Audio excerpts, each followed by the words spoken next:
আজ আমরা দেখব কিভাবে ট্যালি 6 বা 6.1 যেটা আছে সেখান থেকে B2B এবং B2C যে ইসিএসএন সামারি অ্যাক্টিভ করতে হয়।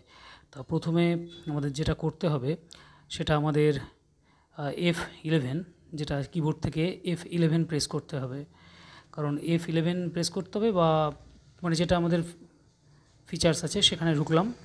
ঢোকার পরে set company GST rate and other details এইখানটায় এটাকে আমাদের ইয়েস করতে হবে। ইয়েস করলাম, ইয়েস করার পর এন্টার দেব। তারপর এইখানে আমাদের যেটা করতে হবে Ctrl+I টিপতে হবে। Ctrl+I একসঙ্গে টেপার পর এইখানটায় শো মোড়ে ক্লিক করার পর একদম নিচে দেখুন B2C এবং B2B ইসিএসএন সামারি আছে। এখানটায় এন্টার দিয়ে আমাদের ডেটটা সিলেক্ট করতে হবে। 1/5/2025 থেকে যেহেতু অ্যাপ্লিকেবল হয়েছে সেটা Ctrl+A করে বেরিয়ে যাব।